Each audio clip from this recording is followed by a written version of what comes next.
조갑제 TV 시청자 여러분, 5월 7일 저녁 9시 1분입니다. 뉴욕타임스가 오늘자에서 북한의 핵시설을 검증해가지고 완전하게 폐기시키는 것이 얼마나 기술적으로 어려우냐 하는 것을 군사 전문 기자 데이비드 이 생어 그리고 윌리엄 J 브로더 두 사람이 기명기사로서 자세히 분석을 했습니다.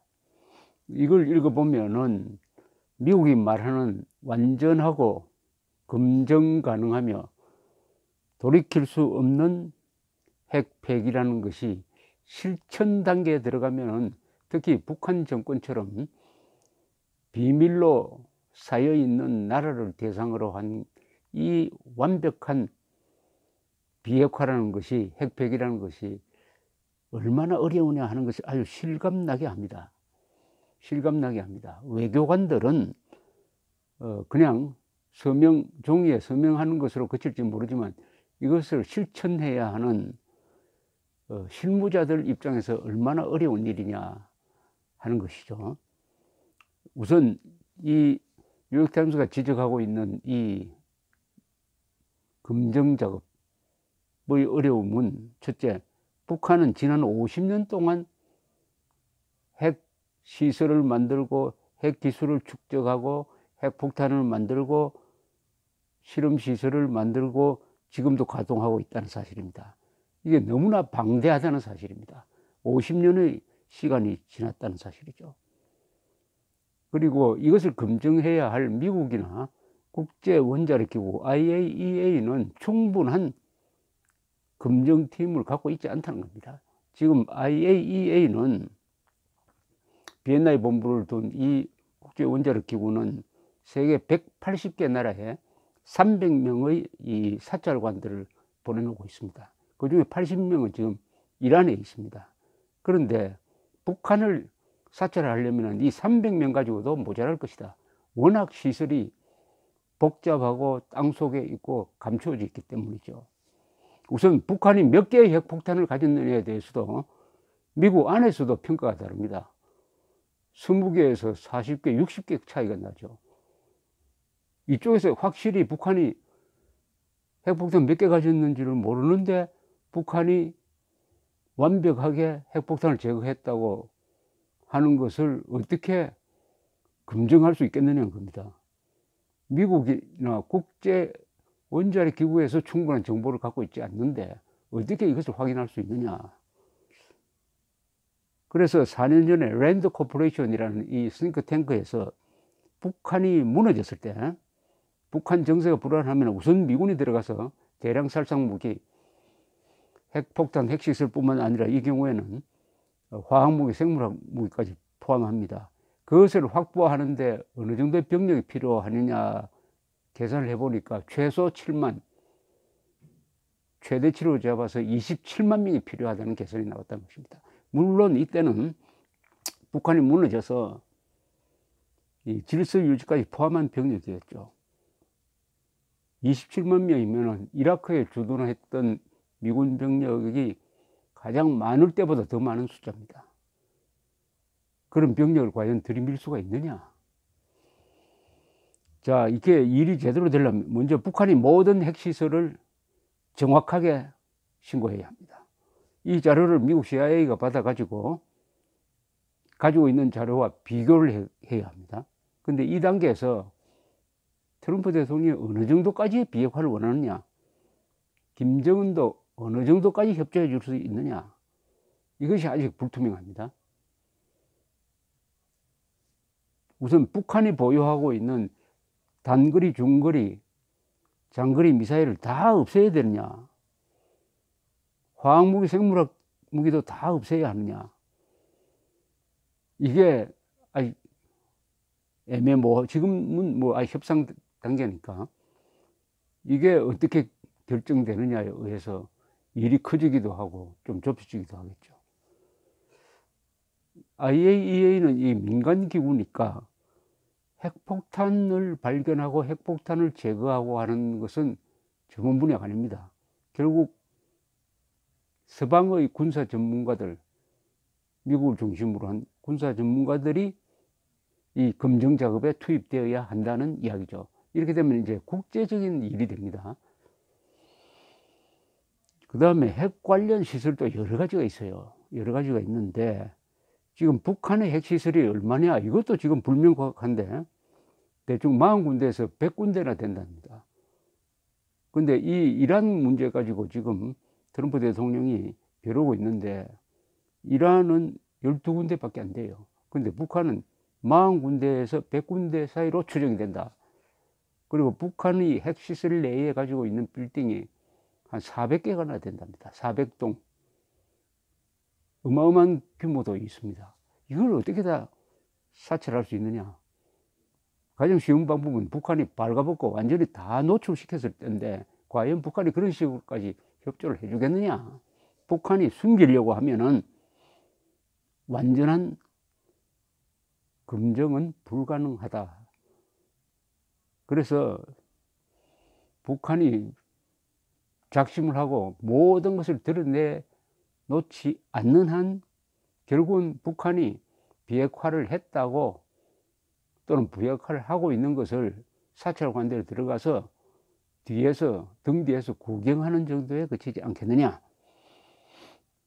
그렇게 하면 안 된다라고 딱 잘라야 되는데 트럼프 대통령이 노벨 평화상에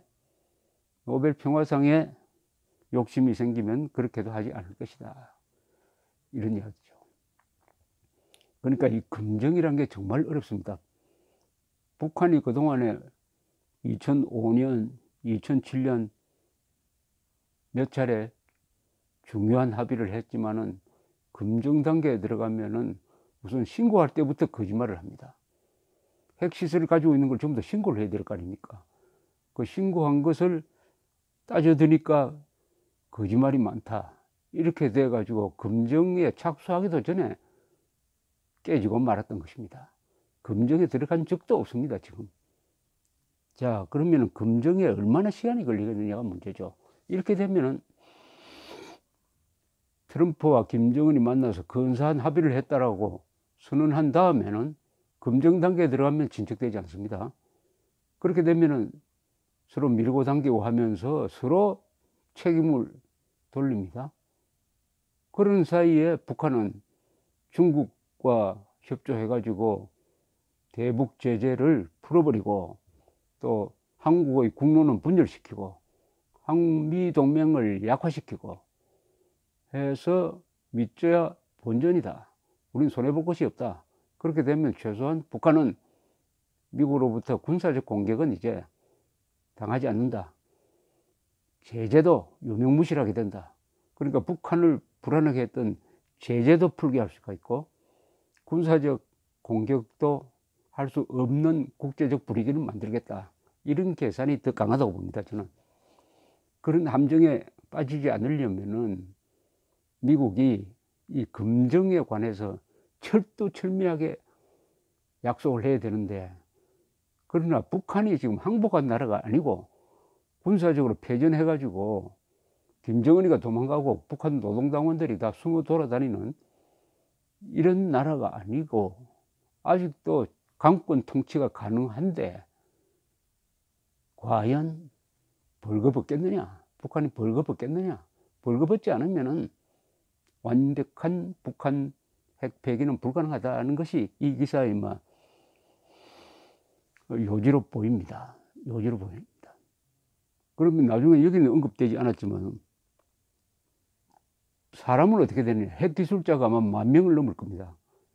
사람이 있으면 언제든지 새로 핵폭탄을 만들 수가 있습니다. 또 북한은 하나 유리한 게 우라늄 광산이 많아요. 우라늄 농축 방식으로 할 수 있습니다. 사람만 있으면은. 일본, 독일이 2차 세계대전 때 완전히 황폐가 되었지만은 기술이 있으니까 전후 복구를 쉽게 할 수 있었습니다. 설사 핵시설을 폐기한다 하더라도 북한이 작심만 하면 또 핵무기를 만드는데 몇 년 걸리지 않을 것입니다. 이런 것을 다 깔고 김정은이가 트럼프하고 만나러 나온다고 봐야 되죠. 검증이라는 이 덫이 있습니다. 이와 관련해서 에피소드를 하나 제가 말씀드리겠습니다. 이 2007년 10월에 이런 합의가 있었습니다. 2007년 육자회담입니다. 10월 3일이었습니다. 2010월 3일 육자회담에서 참가국들이 모든 북한 핵시설을 연말까지 불능화한다. 없애버린다는 거죠. 모든 북한 핵 프로그램을 연말까지 신고한다. 불능화는 없애버린다는 것보다는 가동을 정지시킨다고 봐야 되겠습니다. 그 다음에 북한 핵물질 기술 노하우를 이전 금지시킨다. 테러 지원국에서 지정 해제하는 과정을 개시한다. 대적성국 교육법 적용 종료를 추진한다. 이것은 거기에 대한 대가로서 미국이 하겠다는 겁니다. 미북 일북 관계 정상화에 노력한다. 중유 100만 톤 상당을 지원한다. 이렇게 약속을 했습니다. 그런데 바로 그 다음 날입니다. 그 다음 날 평양에서 김정일 노무현 회담이 있었어요. 육자회담 대표 김계관을 불러가지고 김정일이가 앞에서 노무현 대통령한테 설명을 하도록 합니다. 김계관이 이렇게 설명합니다. 이번 신고에서는 우리가 핵계획, 핵물질, 핵시설 다 신고합니다. 그러나 핵물질 신고에서는 무기화된 정형은 신고 안 합니다. 정형은, 무기화된 정형이란 말은 핵폭탄으로 만든 것을 뜻합니다. 그러니까 핵폭탄으로 만든 핵물질, 그러니까 핵폭탄에 들어간 핵물질은 신고 안 한다는 거죠. 이건 앞에는 모든 걸 신고한다고 약속을 해놓고 와가지고 대한민국 대통령 앞에서 이렇게 모욕적인 발언을 합니다. 김계관이 설명합니다. 왜? 미국하고 우리하고는 교전 상황에 있기 때문에 적대 상황에 있는 미국에다가 무기 상황을 신고하는 것이 어디 있겠는가? 우리는 안 합니다. 그러면 노 대통령이 이게 도대체 무슨 소리냐? 내가 보고받기로는 모든 핵물질, 핵시설 신고한다고 했지 않느냐? 라고 화를 내야 될 텐데 노무현 대통령의 반응이 이렇습니다. 수고하셨습니다. 현명하게 하셨고 잘 하셨고요. 나는 공개적으로 핵 문제는 육자회담에서 서로 협력한다. 이것이 원칙이다. 그러니까 육자회담 바깥에서 핵 문제가 풀릴 일은 따로 다뤄질 일은 없습니다. 단지 남북 간에 비핵화 합의 원칙만 한 번 더 확인하고 실질적으로 풀어나가는 과정은 육자회담에서 같이 풀어나가자.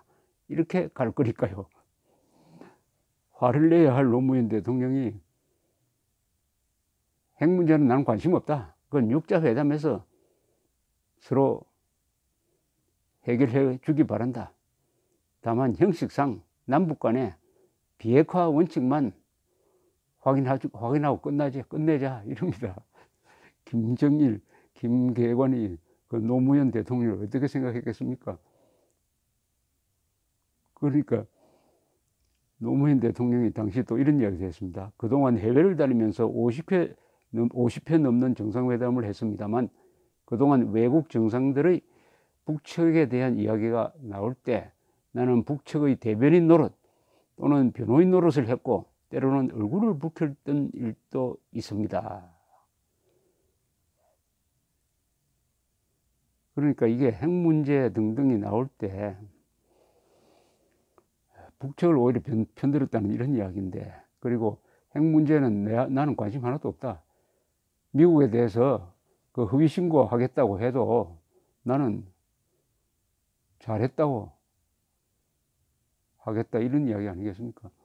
김계관이가 나와가지고 육자회담 합의와 완전히 어긋나는 거짓말 신고를 앞으로 허위 신고를 하겠습니다 라고 노무현 대통령 앞에서 이야기하는 것도 참 우습지만 그 이야기를 듣고 잘 하셨습니다, 그렇게 하십시오 하는 노무현 대통령. 문재인 대통령이 그런 노무현 대통령의 북한 핵에 대한 입장을 완전히 청산했느냐에 대한 확신은 불행하지만 서지 않습니다. 그런데다가 이 금정 문제로 들어갔을 때 다시 늪에 빠지지 않을까 하는 생각을 하는데 뉴욕타임스 기자가 우리보다 더 걱정을 많이 하고 있는 것 같습니다. 참고되었으면 좋겠습니다.